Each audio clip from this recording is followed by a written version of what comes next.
Christian Pulisic mencetak 1 gol ketika Chelsea bermain imbang 1-1 dengan tuan rumah Real Madrid pada semifinal leg pertama Liga Champions 2020-2021.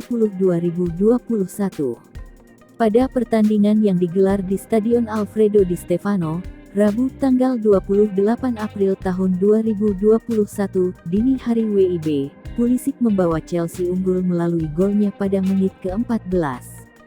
Berawal dari umpan lambung Antonio Rudiger, Pulisic mampu lolos dari jebakan offside lawan lalu menaklukkan Thibaut Courtois melalui sebuah tekukan yang diakhiri sepakan kaki kanan. Berkat golnya itu, Christian Pulisic pun mengukir catatan bersejarah di pentas Liga Champions.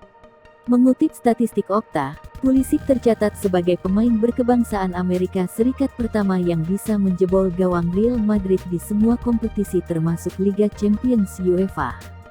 Sumber yang sama juga menyebutkan bahwa winger kelahiran Hershey, Pennsylvania, tersebut merupakan pemain asal negeri paman sang pertama yang mampu mencetak gol pada semifinal kompetisi antar klub elite benua biru. Tak hanya itu, Christian Pulisic juga menjadi pemain termuda Chelsea, 22 tahun, 221 hari, yang membukukan gol pada semifinal Liga Champions. 1 gol si Kapten Amerika, julukan Christian Pulisic, dalam hasil imbang 1-1 di kandang Real Madrid menjadi modal bagus bagi Chelsea untuk menatap leg kedua di Stamford Bridge. Bagi Pulisic, ini merupakan gol keduanya dari 8 penampilan di Liga Champions musim ini.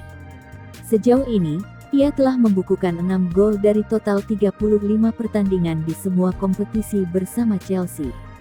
Adapun, Chelsea resmi mendapatkan Christian Pulisic dari Borussia Dortmund dengan harga 64 juta euro atau sekitar 1,1 triliun rupiah pada Januari tahun 2019.